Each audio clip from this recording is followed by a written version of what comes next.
Maxime Chaliot, bonjour, Bonjour Pascal, vous allez bien? très bien. Alors je vous laisse vous présenter tranquillement, comme vous voulez. Maxime, je suis papa d'une petite fille de 4 mois qui joue dehors avec sa maman et qui est plutôt en forme. Je pense que aujourd'hui, c'est mon activité principale.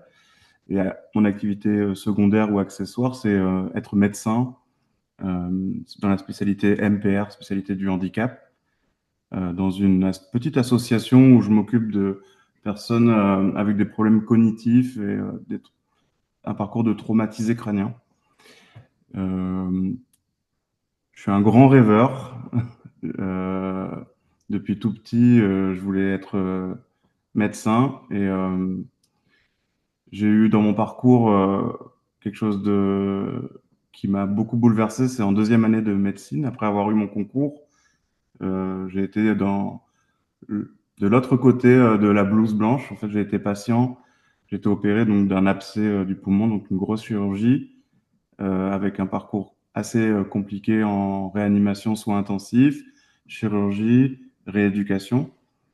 Et je pense que ça fait partie de ma définition parce que cette étape-là a vraiment bouleversé ma façon de concevoir la médecine, puisque j'ai vécu, notamment en soins intensifs, une forme de déshumanisation où j'ai eu la fameuse visite professorale où le professeur pouvait me parler à la troisième personne en arrivant avec tous les élèves et me dire bon, ben lui, c'est un cas très rare, très intéressant. En plus, c'est rigolo, c'est un de vos collègues ou un de vos futurs collègues. Et moi, j'étais là en tant que patient dans mon vécu, qui avait un milliard de questions, mais euh, j'avais l'impression d'être voilà, déshumanisé. Et, euh, et je me suis promis ce jour-là, en tant que rêveur, que euh, je ferais pas ce type de médecine et d'essayer de comprendre aussi pourquoi les médecins que j'avais eu à ce moment-là avaient été amenés à se comporter comme ça. Peut-être une façon d'apprendre ou un mal-être. Donc voilà, c'est un peu comment je me définirais médecin et patient, et surtout papa d'une petite fille de 4 mois. Ok, alors c'est joli déjà, c'est-à-dire que j'entends quelque chose qui est plein de vie. La première fois qu'on a échangé pour fixer un rendez-vous, ben, il y avait ce petit bébé qui arrivait et c'est chouette. Euh, Notre vie, elle est importante. Si on la consacre à pouvoir partager quelque chose avec des proches, bah c'est merveilleux. Pour ceux qui ne le font pas, je leur souhaite de pouvoir le faire un jour. Et puis, pour être bien avec nos patients, il vaut mieux qu'on soit bien. Alors c'est compliqué. Et là, on rentre dans votre deuxième casquette Mm. qui, moi, m'a interpellé quand j'ai vu vos posts, en fait. C'est comment peut-on être bien en tant que soignant et comment peut-on aider des soignants à aller mieux. C'est ça. Exactement. Dans mon parcours, j'ai toujours eu la double casquette patient-soignant et j'ai vu petit à petit certaines situations se dégrader pour les soignants, pour les étudiants, les internes.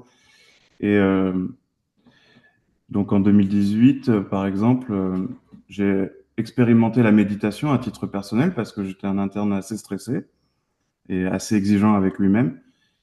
Et cette expérimentation, j'ai voulu la partager à mes collègues internes. Et donc avec le syndicat des internes, on a mis en place un programme MBSR avec les internes et les retours que j'ai eus de cette expérimentation ont été assez différents d'un interne ou d'un de mes collègues à l'autre, mais tous bénéfiques et comme une sorte de reconnexion à soi et une médecine enfin, ça leur a apporté plus que ce que j'imaginais. Moi, c'était juste moins de stress à la base, et finalement, il y avait plus de sens, plus de lien entre eux et eux-mêmes, entre eux et le patient, c'était comme ça que j'imaginais la médecine, en tout cas le médecin que je voulais être quand j'étais sur mon lit de patient. Et, euh, et donc, aider les soignants, ça fait beaucoup de sens pour moi. Je pense que j'ai pas une énergie illimitée dans ma journée, une attention illimitée. Et donc, je pense que c'est l'endroit où je peux concentrer mon attention qui permet de décupler aux patients que les soignants que j'accompagne Je me dis qu'un soignant qui va mieux, c'est une file active, entre guillemets, de patients qui va un peu mieux. C'est comme ça que je conçois la chose, l'effet boule de neige. Alors, ce que j'entends, c'est très parlant parce que quand j'étais au départ médecin généraliste, je ne faisais Mm. presque que de la médecine générale. Et les patients qui y arrivaient, qui me disaient bonjour docteur, comment allez-vous? Et ils rajoutaient, on ne doit pas vous le demander souvent. Non, non, on ne le demandait pas souvent. Et les personnes qui le demandaient n'espéraient qu'une chose, c'est que je dise bien, je vais bien. Si parfois j'ai dit, bah là, il y a un problème, il y a un problème. On ne peut pas imaginer qu'un médecin ait des problèmes. On ne peut pas imaginer qu'un médecin soit malade. On va entendre qu'un médecin est malade, on va entendre qu'un médecin est décédé, on ne peut pas imaginer qu'il est malade. Donc, le médecin ne doit pas montrer qu'il ne va pas bien. Ça, c'est la Exact. première chose que j'avais retenue. Et donc, si on ne montre pas, comment on fait pour le vivre? Ah ouais, c'est très. Je pense que c'est la raison principale qui m'a poussé à communiquer sur les réseaux sociaux et notamment LinkedIn. C'est que cette vulnérabilité, si on ne la rencontre pas, si on la repousse, elle entraîne le fait de se couper de ses émotions, le fait de devenir peut-être cynique, froid, technique. Et je me suis dit que de m'exprimer sur les réseaux, de montrer ma vulnérabilité, mes émotions, des patients qui m'ont mis en larmes, d'autres qui m'ont mis en colère, très en colère, par identification, peut-être que des confrères, des consoeurs qui ont vécu la chose un peu, de manière un peu similaire, mais qui ont toujours eu l'injection de, euh, comment on appelle ça, la juste distance, ne pas montrer ses émotions, toujours être un roc, ben, pour se dire, ben, en fait, c'est normal, je suis humain, je suis vulnérable, et, et je pense que c'est pour ça aussi que ça fonctionne bien, les posts sur les réseaux que je fais, parce que je parle que ben, le médecin est un patient comme un autre, finalement. Le soignant est un patient comme un autre pour moi. Et ça me fait beaucoup de bien parce que mon objectif, c'est vraiment de réconcilier les patients et les médecins entre eux, les médecins avec eux-mêmes, et donc faire du lien. Alors, c'est passionnant et évidemment, ça m'amène à me dire que je pense qu'on construira une conférence là-dessus pour se demander, finalement, si on a besoin de passer par cette possibilité d'être malade pour montrer qu'on est comme tout le Ouais. monde, ou est-ce que la vulnérabilité, elle n'est pas surtout de l'incompréhension? Je deviens vulnérable aux yeux des autres si je ne suis pas compris ou comprise et si moi je ne comprends plus que certains vont profiter de ma fragilité. C'est ce que je vois dans les addictions, malheureusement. Mm.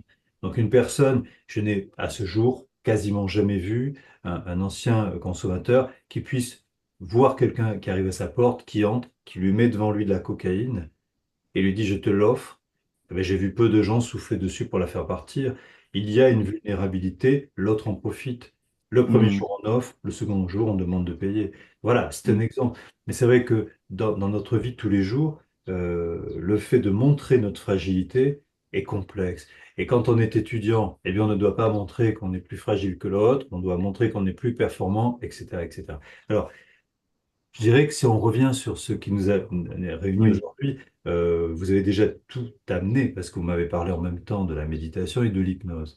Donc au Mm. départ, quand j'ai créé ces interviews, je les ai appelées Hypno Estival parce que je trouve que l'été c'est très hypnotique pour ceux Mm. qui peuvent en profiter. Mais surtout, ces interviews, elles ouvrent une porte qui est une porte à la vision intégrative, c'est-à-dire on va amener des expériences qui sont complémentaires, on les intègre et on s'en sert. On fait à l'envers ce qu'on a défait pendant des années. Et aujourd'hui, on est Mm. en train de ramener cette notion de se dire il faut travailler entre nous. Donc, dans les mois qui arrivent, je participerai avec la CCH à des travaux, à des interviews. On travaillera beaucoup sur la médecine intégrative. Je vous inviterai et on retravaillera. Et aujourd'hui, je dirais que quand j'évoque ça avec vous, est-ce qu'il y a un mot ou un nom ou un regard de quelqu'un qui résonne en vous par rapport au fait de vous dire finalement, vous avez parlé de la place que la maladie a eue pour vous. Vous avez parlé Mm. aussi du regard qui était trop dur de ce chef de service. C'était Mm. un regard cynique, c'était un regard qui ne voyait qu'un corps malade qui était là pour guérir. Est-ce qu'il y a un regard plus fort, plus positif qui a pu vous aider aujourd'hui à devenir Oui. ce que vous êtes, qui vous êtes? Oui, oui, oui.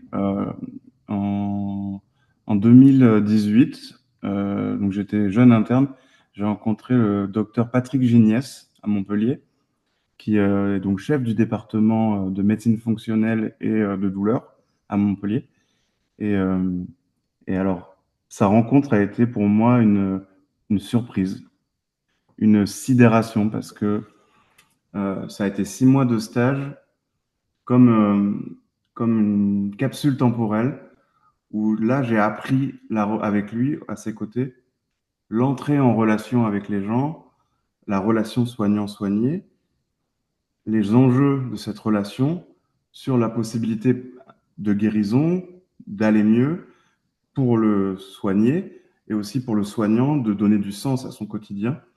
Et à chaque fois que je repense à cette période, j'ai beaucoup d'émotions positives parce que chez ce chef donc, du département, j'ai vu vraiment l'art médical avec un grand A, avec une capacité à danser avec les patients, les patientes, euh, leur vécu, leur représentation, leurs croyances.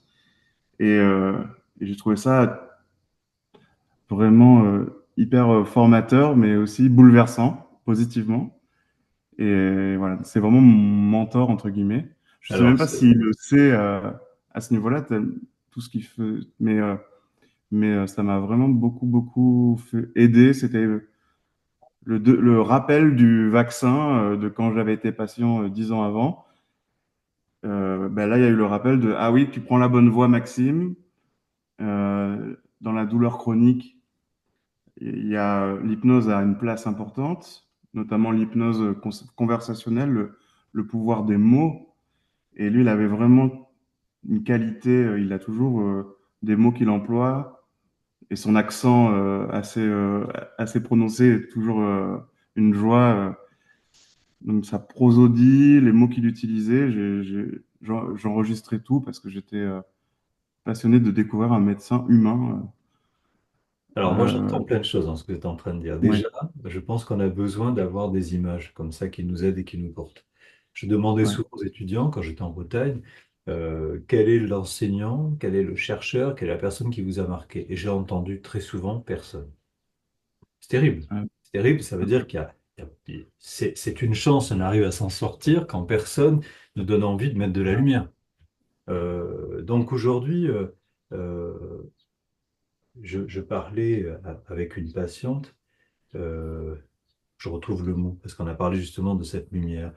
Euh, Quand on regarde votre parcours, on voit quelqu'un qui vous donne envie d'aimer faire ce que vous faites, qui vous donne le moyen de communiquer avec le patient, qui redonne au médecin sa vraie place, c'est-à-dire celle de quelqu'un qui va à la rencontre et nous Mm. donner la possibilité de croire, parce que c'est vrai, qu'on peut prendre du plaisir dans ce qu'on fait. Alors, en écoutant ce que vous disiez, moi, ça me fait penser à Matteo Cohen, que j'ai interrogé il y a quelques semaines. Il est interniste à Genève, délicieux dans sa façon de s'exprimer. Il ne peut pas imaginer ne pas utiliser l'humour avec des patients. Il est en médecine interne, ça veut dire qu'il Ouais. voit des pathologies, évidemment, comme d'autres qui sont très compliquées, mais l'humour fait partie de cette vie. Ça veut dire qu'il joue avec le patient. Et moi, ce que je trouve intéressant dans l'hypnose, c'est de pouvoir jouer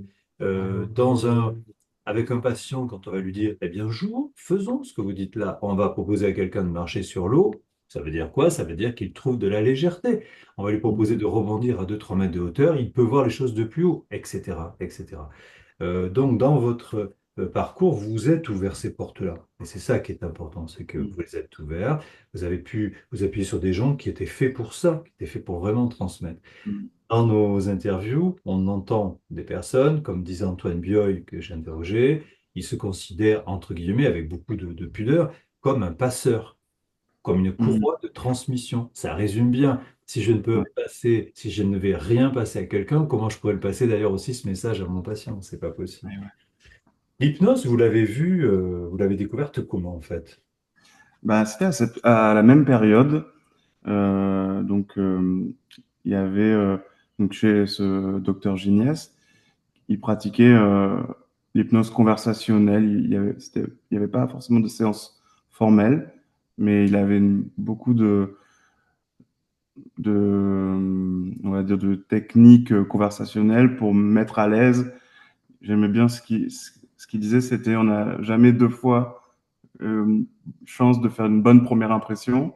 Donc il mettait beaucoup d'énergie pour donner une bonne impression, mettre à l'aise les patients.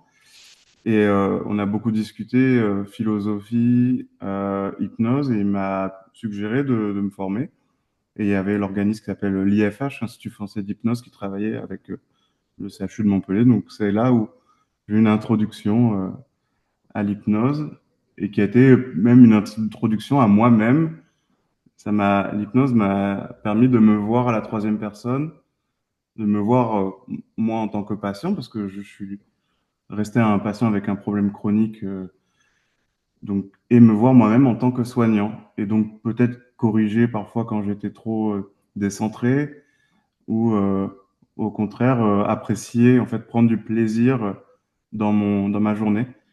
Et c'est pour ça que vous dites la notion d'humour ou de plaisir, c'était incroyable comme on pouvait, c'est pas thérapeutique, mais on apprécie faire une séance d'hypnose parce elle nous apporte du plaisir, nous en tant que soignants, et pour le patient c'est bénéfique. Donc on passe une bonne journée quand on a fait. J'ai Ouais. reçu Geneviève Perrenou. Pour l'instant, sa vidéo n'est pas encore projetée.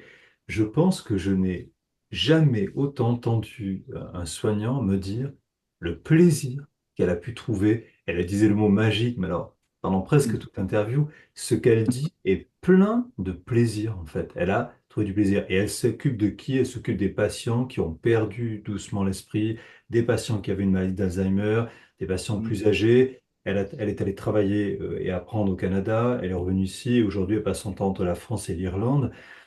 C'est passionnant et on retrouve ce mot plaisir. Donc, c'est vrai que le plaisir dans le milieu médical, on va le trouver. Il n'est pas aussi évident et spontané que si je dis je vends un tableau que je trouve magnifique, je prends du plaisir. Je ne vais pas dire que je prends du plaisir à entendre la souffrance des patients. Pas du tout. Par contre, ma place, c'est de pouvoir les entendre et de voir qu'ils puissent être mieux. Ça, c'est très différent. Mm. Euh, je vous propose de me dire deux, trois mots sur le plaisir que vous avez avec l'art. Je vois derrière vous un tableau. Mm. Je ne sais pas si vous connaissez la traduction de ce qui est écrit. Oui, bah, il y a marqué pâté. Et comme ma femme et moi, donc ma femme est d'origine chinoise, et j'ai appris, j'ai essayé d'apprendre petit à petit le chinois. Et le tableau, en fait, il y a marqué dans un grand cycle chinois pâté. Et en tout petit, c'est écrit pâté, pâté, pâté, pâté, pâté. Parce que c'est une période où on mangeait beaucoup de pâté avec mon épouse, et c'est très drôle. Et Oh, dans une autre pièce de la maison, il y a une fresque avec un pochoir où il y a marqué quai, comme un quai de la gare en chinois. Parce qu'on me demande qu'est-ce qui a marqué quai. C'est tout. Voilà, on aime bien rigoler. Et donc, c'est fait maison. J'aime beaucoup les choses fait maison, que ce soit la déco ou la peinture en tout avec cas, mon épouse. ce qu'on voit, parce qu'à visio, ça permet de voir un Ouais, espace qui est grand, qui est lumineux, qui est plein de vie, ouais. en fait, Ah hein, oui, qui c'est est sûr. éclairé. C'est ça, c'est un espace qui est éclairé. Euh, Quand on parle musique, il y a des choses qui vous plaisent, que vous avez envie de partager, et puis un livre peut-être aussi. Musique, c'est très, très variable. En ce moment, j'écoute de la musique antillaise. J'ai fait une partie de mes études en Martinique et en Guadeloupe. Et j'écoute une chanteuse qui s'appelle Meryl, qui chante en créole. Et ça me met de bonne humeur le matin quand je vais au travail en scooter. Voilà, Meryl. C'est très dansant et très agréable. Je conseille pour ceux qui connaissent pas. D'accord? Et au niveau d'un livre, est-ce que vous avez quelque chose à nous dire? Un livre que vous aimez Un bien? livre, la littérature ou Tout ce qui vous plaît, peu importe. euh, parce que moi je lis beaucoup, mais beaucoup de choses, par exemple sur la médecine je lis pas trop disons les fictions. Euh, Qu'est-ce que je pourrais Il y a un sur ce livre de qu'on philosophie dit? qui vous a marqué? Est-ce que vous avez un auteur en tête? Ben, un auteur qui m'a marqué, c'est Gaston Brosseau et son livre sur la réinitialisation des cinq sens.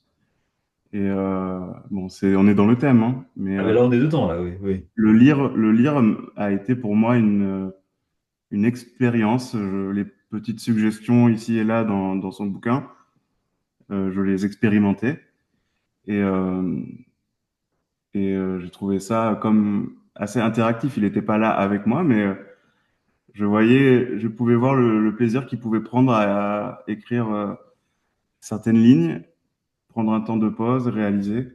Et donc, oui, c'est un auteur qui m'a beaucoup marqué. Je l'avais rencontré à la Confédération CFHTB et il m'avait aussi sidéré avec son ne rien faire et d'oser faire une séance collective à un auditoire. J'avais jamais vu ça, que j'avais vu ça que dans l'hypnose au spectacle, mais qui m'amuse beaucoup aussi d'ailleurs. Mais là, c'était amusant et, euh, et surprenant, on va dire. Alors, ce qu'il Donc, a, son idée de thérapie instantanée, oui. cette proposition, en fait, est une proposition. Il propose aux patients qui le souhaitent d'y trouver une solution. Et après, on se rend compte avec les patients qu'on voit, avec des situations différentes, etc., que le mot, quand on parle de thérapie brève, le mot thérapie brève a dérangé beaucoup de gens dans la Mm, thérapie en disant, mais pourquoi brève? Si on veut comprendre, il faut aller loin. Moi, je me mm, suis toujours dit une chose, si quelqu'un souffre de maux de tête, je pense que c'est bien de lui calmer son mal de tête, de ne pas attendre.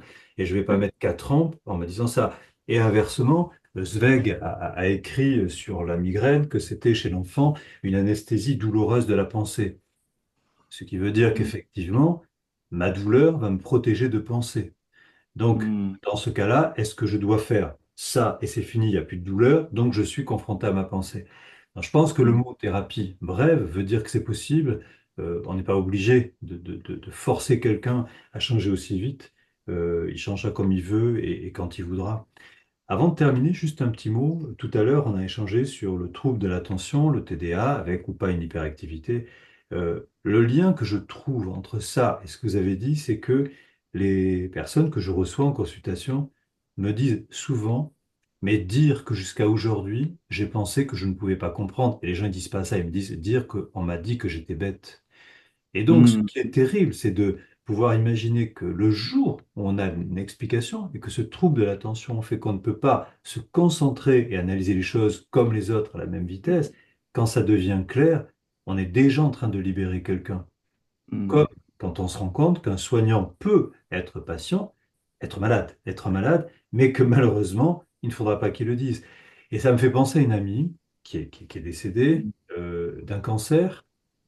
Le jour où elle est allée à l'hôpital avec quelque chose qui s'était réaggravé, sa collègue lui dit, que souhaites-tu qu'on te propose? Elle lui a dit qu'on puisse me proposer un soin comme aux autres malades. C'est-à-dire que j'ai le droit moi aussi d'être une patiente.